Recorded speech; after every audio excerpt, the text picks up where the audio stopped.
Hello everyone, all I'm doing good.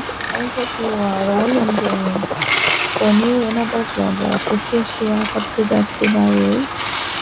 এখানে দেখতেছেন এগুলো হচ্ছে একটু বড় সাইজের চীনাবাদাম, যেগুলা তরকারিতে বা মানে আমরা এখন যে মডার্ন যুগ, মডার্ন রান্না আছে না, আধুনিকতায় বড়া, বিজত্ব বড়া, এগুলো কিন্তু গাইস আমার চিকেনের কোনো আইটেম বলো, রোস্ট বলো, কুরমা বলো, রান্না করতে আমার প্রচুর বাদাম দরকার হয়। সেই জন্য আমার হাজব্যান্ড বাদামগুলো কিনে এনে দিয়েছেন।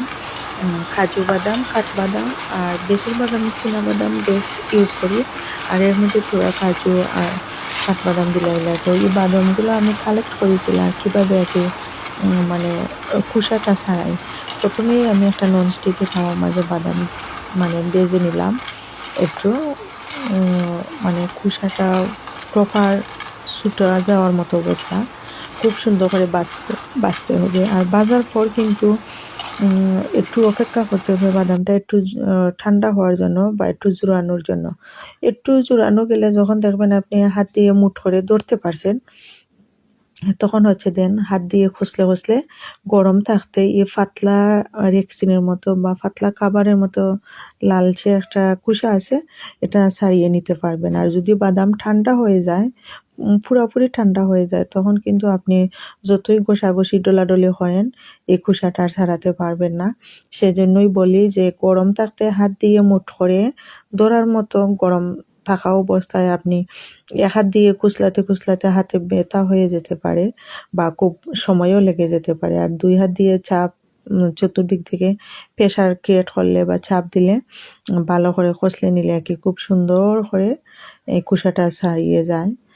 ফিসলে প্রথমে দেখবেন একটা দুইটা খোসলার মধ্যে, মুইটোর মধ্যে দুইটা চারটা করে, তো ওইভাবে ঘষবেন আর হচ্ছে খসলে ভালো করে, মানে খুব সুন্দর করে মুঠ করে ধরে আর খসলে মাখবেন, ছাড়বেন, তখন দেখবেন যে কুসাটা থেকে বাদামগুলা সাদা হয়ে আলাদা হয়ে গেছে।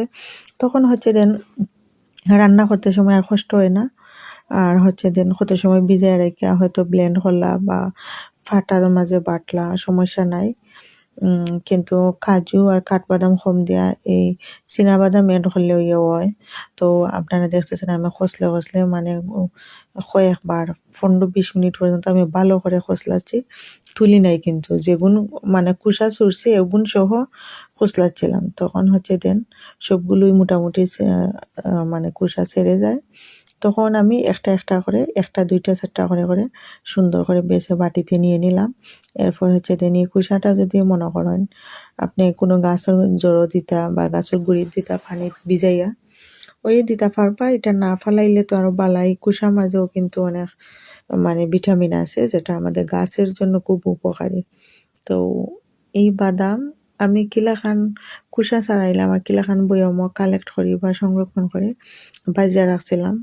আর এমনি থাকলে খাসা লাগান লাগে, আর সেটা খাইতে চাইলেও মানে খাইতে মন চাইলেও খাওয়া যায় না।